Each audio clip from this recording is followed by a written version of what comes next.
Saudações, amigos e irmãos. Vocês estão no canal Reformadores da Igreja, o canal que traz os melhores vídeos para fortalecer seu conhecimento na graça de Deus.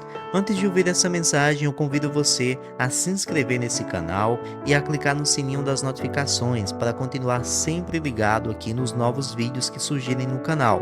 E agora, nós vamos assistir a mensagem de hoje. Primeira coisa que Jesus censurou neles foi a hipocrisia. Capítulo 23, de 1 a 3. Então falou Jesus às multidões e aos seus discípulos. Na cadeira de Moisés se assentaram os escribas e os fariseus. Fazei e guardai, pois, tudo quanto eles vos disserem, porém não os imiteis nas suas obras, porque dizem e não fazem. Havia de fato uma cadeira literal na sinagoga, que era chamada a cadeira de Moisés, onde o fariseu e o escriba se sentava para ensinar ao povo todos os ditames da lei. Eles sabiam de cor o discurso ortodoxo, a ponto de Jesus dizer: o problema com eles não é o ensino deles. Eles são ortodoxos, eles estão doutrinariamente corretos. O problema é que eles dizem estas coisas, mas eles não praticam. Eles não praticam.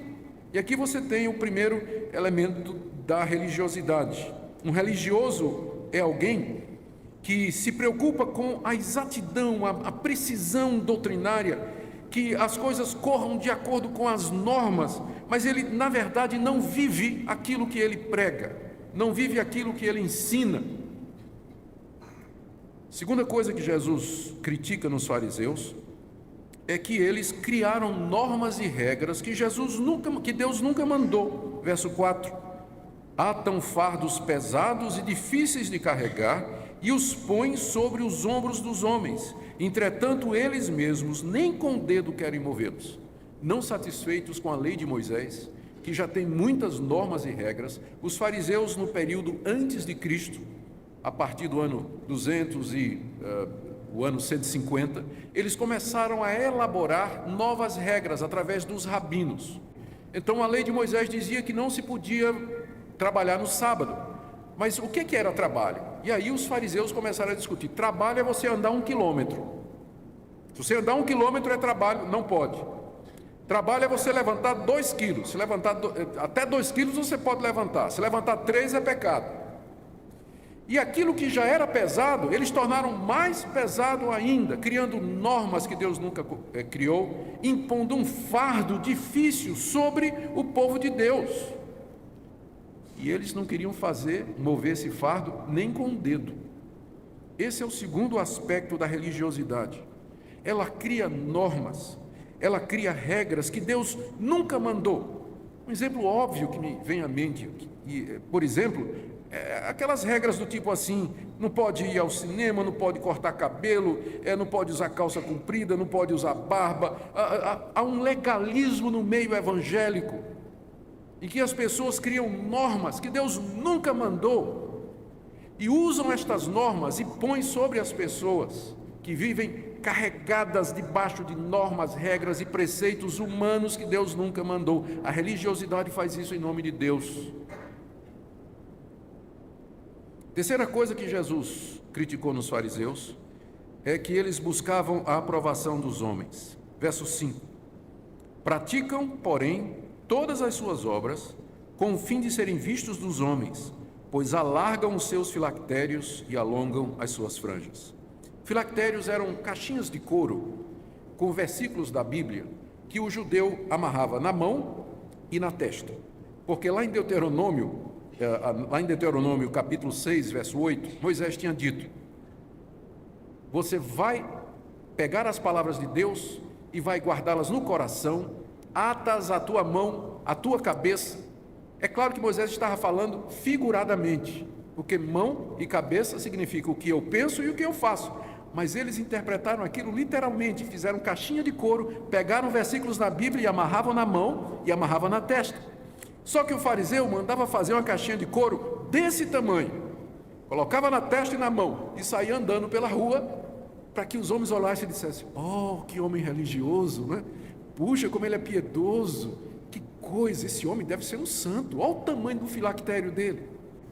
As franjas eram as borlas das vestes que funcionavam como o rosário católico hoje. Aquelas contas que a pessoa fica usando para contar as orações e os Pai Nosso que ela faz. Então os judeus tinham franjas que penduravam da sua roupa, que eles usavam também para contar as orações. Só que o fariseu mandava encher de franja.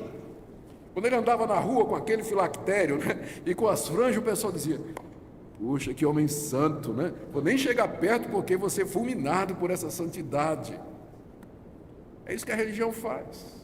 Ela busca agradar as pessoas, ela busca impressionar as pessoas. Um religioso, nos dias de hoje, é alguém que pratica o cristianismo, alguém que faz as coisas relacionadas com a vida cristã, simplesmente preocupado em aparecer aos homens, em agradar os homens, em ostentar a sua religiosidade. Não é difícil dar exemplos disso. A quarta coisa que Jesus condena aqui nos fariseus é a autoexaltação, do verso 6 a 12. Amam o primeiro lugar nos banquetes e as primeiras cadeiras nas sinagogas, as saudações nas praças e o serem chamados mestres pelos homens. Vós, porém, não sereis chamados mestres, porque um só é vosso mestre e vós todos sois irmãos. A ninguém sobre a terra chameis vosso Pai, porque só um é vosso Pai, aquele que está nos céus. Nem sereis chamados guias, porque um só é vosso guia, o Cristo. Mas o maior dentre vós será vosso servo. Quem a si mesmo se exaltar será humilhado, e quem a si mesmo se humilhar será exaltado. Os fariseus usavam a religião que eles praticavam para se promover diante dos homens. Diz Jesus aqui no verso 6 que eles amavam primeiro lugar nos banquetes. Quando os judeus faziam seus banquetes, eles tinham lugares reservados para as autoridades. E o judeu e o fariseu, ele gostava de chegar e ser distinguido, sentar lá na frente, para que todo mundo visse que ele era uma pessoa especial. E na sinagoga também. Quando não era na cadeira de Moisés, havia os primeiros lugares nas sinagogas, que eram bancos reservados para as pessoas especiais. E o fariseu fazia questão de sentar ali, para que todo mundo pensasse que ele era uma pessoa especial. Quando ele andava nas praças, ele gostava que as pessoas dissessem: reverendo, reverendo, como vai o senhor, reverendo? Doutor, como está o senhor? Então, o fariseu, né? Ele gostava daquilo ali. E gostava dos títulos, mestre, rabi. Ele apreciava aquelas coisas. Jesus disse: vocês não serão chamados de mestres. Ele não está proibindo esse título, mas ele está proibindo que a gente use esse título para bajular alguém, ou que alguém use para se autoglorificar. Um só é o vosso mestre, e todos vós sois irmãos. A ninguém sobre a terra chameis vosso pai. É claro que o Senhor Jesus não está dizendo que eu não possa me referir ao meu progenitor como pai. O que ele está dizendo é que você não faça de alguém o seu pai, que você não use esse título para bajular alguém, ou que alguém se diga assim: eu sou o pai dessa ideia, eu sou o pai dessa igreja, eu sou o mestre dessa igreja. Que ninguém use esses títulos com esse objetivo, porque só tem um pai, aquele que está nos céus. Da mesma forma, não sejam chamados de guias, porque um só é vosso guia, o Cristo. O maior dentre vós será vosso servo. Quer ser grande? Sirva. Você quer ser grande? O caminho do cristianismo é o serviço. Na religião, para você ser grande, você busca título, você busca posição, os primeiros lugares e a ostentação. Mas no cristianismo, quem quiser ser grande começa sendo pequeno. Ele vai servir aos irmãos e não ser servido. E não ser servido. O que Jesus disse sobre isso no verso 12? Quem a si mesmo se exaltar será humilhado, e quem a si mesmo se humilhar será exaltado. Quem se exalta em nome de Deus nos dias de hoje, no dia do juízo, vai ser humilhado diante dos homens e diante de Deus. A religião busca a exaltação humana. O cristianismo faz com que nós sejamos servos, que nós vivamos para servir a Deus. Por que Jesus condenou estas coisas? Aqui do verso 13 em diante, Jesus muda a direção do discurso. Até aqui ele vinha falando aos discípulos, dizendo: cuidado com os fariseus. E agora, no verso 13, ele se volta para os fariseus. Parece que os fariseus estavam na audiência. Imagina eles ouvindo o que Jesus está falando, né? Pense num sermão duro. Os fariseus estavam lá. É fácil falar dos fariseus pelas costas, mas os fariseus estavam ali na audiência. E Jesus agora se volta para eles e pronuncia 8 ais. Ai de vocês, ai de vocês, ai de vocês, 8 vezes.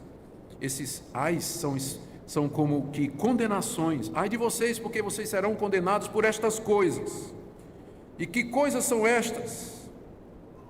Por que Jesus condenou então essa religiosidade farisaica? Vamos ver estas coisas em seguida. Primeiro, porque esse tipo de atitude que Jesus acabou de descrever, ela impede que as pessoas sejam salvas, e não somente isso, impede que outras pessoas sejam salvas. Como ele diz aí no verso 13: ai de vós, escribas e fariseus hipócritas, porque fechais o reino dos céus diante dos homens, pois vós não entrais e nem deixais entrar os que estão entrando. Os escribas e fariseus deveriam estar abrindo o reino de Deus para as pessoas, porque eles conheciam a lei, eles conheciam a palavra de Deus, eles conheciam o que Deus havia ensinado através dos profetas, através de Moisés, através de Davi. Eles eram os conhecedores daquilo que Deus havia dito no Antigo Testamento, mas por causa da sua religiosidade, eles não entraram no reino de Deus, eles não entenderam, não entraram no reino de Deus, e pelo seu ensino e pelo seu exemplo, eles não deixavam as outras pessoas entrar. Quando nós fazemos esta aplicação para nós hoje, nós percebemos como a religiosidade, ela tem consequências terríveis. Pessoas que são religiosas, mas que não são salvas, elas acabam dando um péssimo exemplo. Elas não entram no reino de Deus e acabam sendo um tropeço para aqueles que querem entrar. Segunda coisa, a razão pela qual Jesus condenou a religiosidade dos fariseus é que, por vezes, a religiosidade é somente uma capa para esconder pecados. Verso 14: ai de vós, escribas e fariseus hipócritas, porque devorais as casas das viúvas e para justificar fazeis longas orações, por isso sofrereis juízo muito mais severo. O fariseu chegava na casa da pobre, da viúva, que estava sofrendo, dizia: irmã, eu vou orar pela senhora, mas o senhor sabe, eu oro, minha oração é paga por tempo. Se eu orar 1 minuto é 1 dracma, se eu orar 2 minutos é 2 dracmas. A senhora sabe como é, né? Eu tenho que ganhar a vida. Então, liga aí não o parquímetro, o oraçãozímetro, né? Liga aí, o taxímetro. E começava a orar e fazia longas orações, porque na verdade ele queria se valer da inocência ou da ingenuidade da coitada da viúva, usando a religião como meio de esconder e camuflar a sua ganância, o amor ao dinheiro. Gente, da mesma forma, a religiosidade às vezes é uma capa para pecados mais sérios. Eu já acompanhei casos e conheço casos de gente que estava na igreja, super zeloso, frequentava todas as reuniões de oração, não perdia um culto, ela tinha várias atividades, exercia ministérios, era oficial da igreja, e de repente se descobre que tudo aquilo era uma capa, que na verdade aquele homem era desonesto, aquele homem era ladrão, casos de imoralidade, de bater na mulher. Mas na igreja ninguém suspeitava. Às vezes a religiosidade é uma capa apenas para esconder pecados graves e terríveis. Por isso Jesus condena a religiosidade, porque o religioso ele fica se justificando, ele se justifica através dessas práticas. Terceiro ai, verso 15, Jesus condena essa religiosidade porque ela leva as pessoas ao inferno. Veja o verso 15: ai de vós, escribas e fariseus hipócritas, porque rodeais o mar e a terra para fazer um prosélito, e uma vez feito, tornais filho do inferno 2 vezes mais do que vós. Os fariseus eram extremamente ativistas, eles eram evangelistas. Eles saíam de porta em porta, eles saíam evangelizando, e eles queriam que quem não era judeu se tornasse judeu. Especialmente é isso que chamava de prosélito. O prosélito era um gentil, um não judeu, que tinha sido convertido ao judaísmo e tinha se circuncidado e passava agora a ser considerado como judeu. Os fariseus faziam qualquer esforço. Jesus diz aqui que eles rodeiam o mar e a terra, iam para qualquer lugar para conseguir adeptos, mas no final esses coitados eram 2 vezes filhos do inferno. por isso que Jesus condenou os fariseus, porque a religiosidade leva as pessoas ao inferno. As pessoas que praticam aquilo que Deus não mandou, ou praticam aquilo que Deus mandou pelos motivos errados. Elas podem parecer religiosas, elas podem enganar o seu coração com atos religiosos, e na verdade nunca nasceram de novo, nunca foram regeneradas, não conhecem a graça de Deus, nunca tiveram um encontro verdadeiro com Deus. Por isso que a religiosidade é tão perigosa e perniciosa e conduz para o inferno, porque a pessoa pensa que porque ela é religiosa, porque ela vai à igreja, porque ela dá dízimo, porque ela está no ministério, porque ela é pastor, porque é pregador, ela pensa que aquilo é uma evidência de que ela está salva. Pode não ser. Por isso Jesus adverte: ai de vocês, escribas e fariseus, porque vocês conduzem outras pessoas à condenação. A quarta razão pela qual Jesus condenou a religiosidade dos fariseus é porque a religiosidade, e preste atenção nisso aqui, gente, foca no que é secundário e acaba esquecendo o que é mais importante na vida cristã. Tem dois ais aqui que tratam disso, eu vou ler os dois em sequência. É do verso 16 ao 23. Ai de vós, guias cegos, que dizeis: quem jurar pelo santuário, isso é nada, mas se alguém jurar pelo ouro do santuário, fica obrigado pelo que jurou. Insensatos e cegos, qual é o maior, o ouro ou o santuário que santifica o ouro? E dizeis: quem jurar pelo altar, isso é nada. Quem, porém, jurar pela oferta que está sobre o altar, fica obrigado pelo que jurou. Cegos, pois qual é o maior, a oferta ou o altar que santifica a oferta? Portanto, quem jurar pelo altar, jura por ele e por tudo que sobre ele está. Quem jurar pelo santuário, jura por ele e por aquele que nele habita. Quem jurar pelo céu, jura pelo trono de Deus e por aquele que no trono está sentado. Ai de vós, escribas e fariseus hipócritas, porque dais o dízimo da hortelã, do endro e do cominho, e tendes negligenciado os preceitos mais importantes da lei, a justiça, a misericórdia e a fé. Devíeis, porém, fazer estas coisas sem omitir aquelas, guias cegos, que coais o mosquito e engolis o camelo. O que é que esses dois ais têm em comum? É que em ambos os casos, o que Jesus está condenando aqui é que os fariseus, eles focavam nas coisas secundárias e miúdas e esqueciam o quadro maior, o que era mais importante. E é isso que o religioso faz. Ele está preocupado com as coisinhas pequenas, está preocupado com os detalhes, com arranjos aqui e acolá, e ele se esquece das grandes coisas, das grandes virtudes, dos pontos centrais do cristianismo. No caso dos fariseus, primeiro, a questão do juramento. Era comum jurar entre os judeus. Na verdade, a Bíblia não proíbe o juramento, ela proíbe o juramento falso. Em algumas ocasiões, como diz a nossa confissão de fé, o juramento é lícito. Mas os fariseus faziam disso uma coisa banal. Veja como é que se manifesta a religiosidade. Eles diziam assim: quem jurar pelo templo de Jerusalém, pelo santuário, isso não é nada. Mas se você fizer um juramento pelo ouro que você traz, você fica devendo. Por que o judeu queria pegar a consciência de quem jurava pelo ouro? Porque eles ficavam com ouro. Aí dizia: se você jura pelo altar, não é nada, mas se você jurar pela oferta que você traz sobre o altar, você fica devedor. Por que eles faziam isso? Eles não estavam preocupados com a oferta da pessoa, no sentido de que a pessoa fosse aceita por Deus e perdoada por Deus. Ele estava de olho na oferta. E aí eles inventaram isso aí. E Jesus os repreende dizendo: cegos, quem é maior? O que é que santifica o ouro? É o templo. O que é que santifica a oferta? É o altar. Você jura pelo céu, você está jurando por Deus. Tudo leva a Deus. Será que vocês não percebem? Jesus diz para ele: vocês estão cegos, vocês estão torcendo a palavra de Deus e focando nas coisas secundárias por causa do interesse mesquinho de vocês. Mesma coisa no verso 23, vocês dão dízimo da hortelã, do endro e do cominho. Os fariseus tinham roça no quintal de casa, né? E eles davam 10% da alface, da tomate, do legume, do endro, do cominho. Era meticuloso, ele media direitinho, 10%, tinha que trazer para a igreja, 10%. Essa questão do líquido, do bruto, não interessa, era sempre pelo bruto, né? Vou dar tudo. Era meticuloso para dar aquilo. Mas ele, na hora, ele esquecia as coisas mais importantes da lei: a justiça, a misericórdia e a fé. Alguém pode estar tão preocupado com as coisas da igreja, da organização, do templo, do andamento dos serviços e aquela atividade toda, fazendo detalhezinho aqui, que a pessoa acaba se esquecendo que cristianismo não é isso.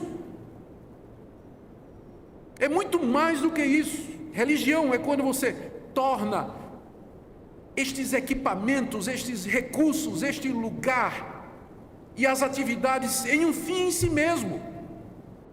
Do verso 29 a 32, ai de vós, escribas e fariseus hipócritas, porque edificais os sepulcros dos profetas e adornais os túmulos dos justos. E dizeis, se tivéssemos vivido nos dias de nossos pais, não teríamos sido seus cúmplices no sangue dos profetas.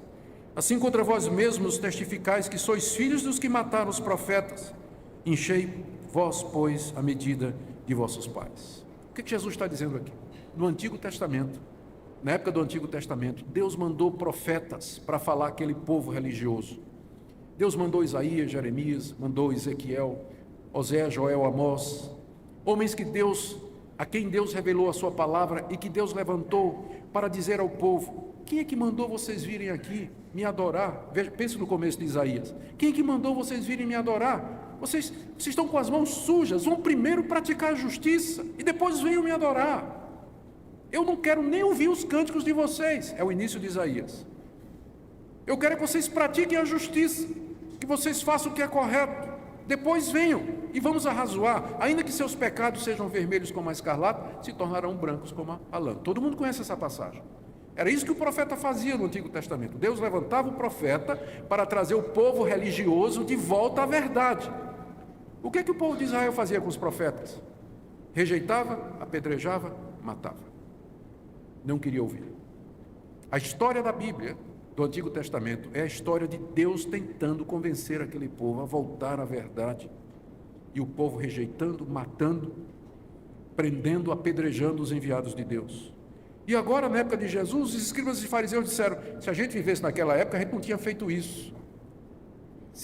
Nós somos melhores do que os nossos pais, porque se a gente tivesse vivido na época de Isaías, nós teríamos aceitado a palavra de Deus. Jesus disse: seus hipócritas, vocês estão prestes a me matar, vocês estão tramando planos para me matar, vocês estão urdindo aí a maneira como é que vocês vão me pegar e me matar. Vocês estão enchendo, ele diz aqui, verso 32, vocês estão enchendo a medida dos vossos pais, vocês são iguais aos pais de vocês, zelosos pela tradição, mas não querem ouvir a palavra de Deus, zelosos pela antiguidade, o que os nossos pais fizeram, sempre fizeram, mas não querem ouvir a palavra de Deus. A religião é assim, ela é muito tradicionalista, ela apela sempre para o passado, mas não quer ouvir a palavra de Deus. E Jesus então termina condenando, do verso 33 ao verso 36, ele diz: vocês não vão escapar do inferno. 33, serpentes, raça de víboras, como escapareis da condenação do inferno?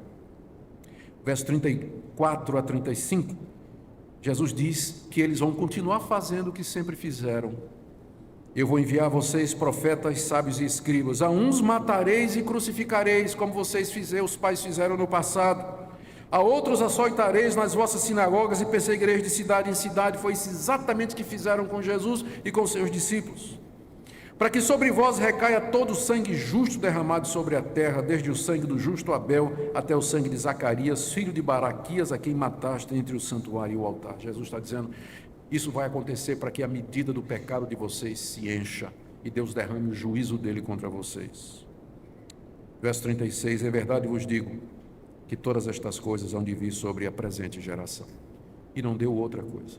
30 anos depois que Jesus disse estas palavras, 35 anos, os romanos cercaram Jerusalém. E depois de um cerco de 3 anos, entraram na cidade, mataram mais de 500 mil judeus. Espalharam os judeus por toda parte, destruíram o templo e a cidade, arrasaram o templo no seu fundamento, cumprindo a palavra de Jesus do juízo de Deus contra aquela geração. Queridos, como eu disse, eu seria desonesto nos comparar com os escribas e fariseus, mas presta atenção no que eu vou dizer. Você sabe que você está virando religioso quando você está mais preocupado com o arranjo de flores, o lugar do coral, a roupa do pastor, do que com a pregação. Você sabe que você está virando um religioso quando você leva mais tempo se preparando diante do espelho, antes do culto, do que se preparando espiritualmente para participar do culto. Você sabe que está virando um religioso quando você não consegue aturar os erros dos outros, contudo é muito tolerante com os seus e dos seus familiares. Você sabe que está virando um religioso quando você participa de todas as atividades da igreja e não tem mais tempo para a sua família e para estar sós com Deus. Você sabe que está virando um religioso quando você é zeloso para dar o dízimo e ofertas, mas trata mal seus empregados, não perdoa quem lhe ofende e não pratica misericórdia para com os pobres. Você sabe que você está virando um religioso quando sua vida cristã gira em torno de elementos da igreja que, embora legítimos, eles não são essenciais. Eu corro esse risco, por exemplo, quando eu penso nesse púlpito, quando eu penso na pregação, quando eu penso no ministério pastoral, no título de reverendo, doutor. Eu peço a Deus que me livre destas coisas, porque eu não posso girar a minha vida cristã, o meu ministério em torno disso. Tem pessoas que fazem a vida girar em torno do coral. Coral é uma coisa importante? É. Mas faz parte da essência do cristianismo? Não, os primeiros cristãos não tinham coral. O coral surge depois, quando o cristianismo se torna uma religião reconhecida. Graças a Deus que hoje nós podemos ter coral. Que bênção é. Muitas pessoas fazem da escola dominical o tudo na vida. Escola dominical é importante? É. Mas é a essência do cristianismo? Não. Os primeiros cristãos não tinham escola dominical, eles se reuniam em casas. Escola dominical é uma invenção de 200 anos atrás nos Estados Unidos. Tem pessoas que fazem sua vida girar em torno das sociedades internas. Sociedades internas são importantes? São, mas fazem parte da essência do cristianismo? Não. Sociedades internas existem na Igreja Presbiteriana do Brasil. A Igreja Presbiteriana dos Estados Unidos não tem. Outras igrejas atendem os velhos, as senhoras e os moços de outra maneira. Vocês entendem o que eu quero dizer? Às vezes nós focamos nestas coisas que são acessórias, que são boas, que Deus nos deu para que nós edificássemos a igreja, mas a gente acaba focando nelas como se elas fossem o próprio cristianismo. E aí nós viramos religiosos. Eu quero terminar com o final do capítulo. Olha como termina o capítulo. Jesus lamentando, verso 37. O lamento de Jesus: Jerusalém, Jerusalém, que matas os profetas e apedrejas os que te foram enviados. Quantas vezes quis eu reunir os teus filhos como a galinha junta os seus pintinhos debaixo das asas, e vós não quisestes. Eis que a vossa casa vos ficará deserta. Eu declaro, pois, que desde agora já não me vereis, até que venhais a dizer: bendito que vem em nome do Senhor. Veja o que Jesus diz no verso 37. Quantas vezes quis eu reunir os teus filhos, como a galinha junta os seus pintinhos debaixo das asas, e vós não quisestes. Jesus está se referindo a todas as tentativas de Deus através da história de reunir o povo dele, o povo da antiga aliança, debaixo de si, para ter um relacionamento verdadeiro, pessoal, íntimo. Mas ele diz aqui que o povo não queria. A grande pergunta que nós queremos fazer nessa noite é essa. Nós somos o povo de Deus hoje. Ele continua nos chamando para debaixo das suas asas. Ele quer ter um relacionamento verdadeiro, íntimo conosco. É isso que é o verdadeiro cristianismo. Mas a pergunta é: nós queremos isso? Porque Israel não queria. Israel não queria. Queremos viver para Deus. Queremos deixar a religiosidade. Queremos buscar a verdade. Queremos ser mudados. Queremos ser usados. Essa é a pergunta que Deus nos faz nessa noite. Queremos, desejamos, ansiamos por isso. Se nós não estivermos dispostos, se nós não quisermos, e se nós não nos prontificarmos, as coisas continuarão como sempre foram. Olá, meu irmão e minha irmã, eu quero agradecer a você que chegou até o final desse vídeo e convidar você a inscrever-se no nosso canal se você ainda não é inscrito, deixar um like também nesse vídeo. Isso ajuda o YouTube a enviar para você um aviso sempre que surgir vídeos novos por aqui. Meu irmão, minha irmã, esse é uma pregação muito forte que nos confronta a respeito da maneira com que nós vivemos a nossa fé. Aqui o reverendo Augusto Nicodemos expondo ali a visão de Jesus, o confronto que Jesus teve com os fariseus. A principal crítica que ele fazia aos fariseus era acerca da sua hipocrisia, ou seja, os fariseus estavam apegados a regras, a ritos, a certos aspectos externos, superficiais, e no seu íntimo, na sua vida prática de fé, em nada eles procuravam agradar a Deus.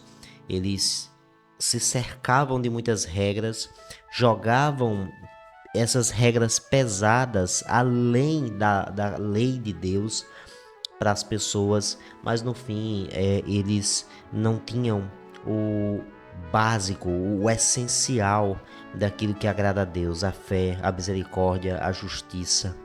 Meus irmãos, apesar de o reverendo Nicodemos deixar claro que aqui não é uma comparação entre nós, os crentes e os fariseus, mas muitas vezes a nossa vida cristã, ela muitas vezes é baseada em coisas secundárias, há comportamentos, há regras, há uma geração de crentes que é baseada naquilo que não faz, não pode cortar cabelo, não pode se vestir dessa forma, não pode usar esse acessório, e muitas vezes nós esquecemos da piedade, da misericórdia, do arrependimento de pecados, uma vida santa diante do Senhor, e nós precisamos então nos tornar vigilantes para que nós não caiamos nesses mesmos erros, nos tornarmos religiosos e não seguidores de Cristo.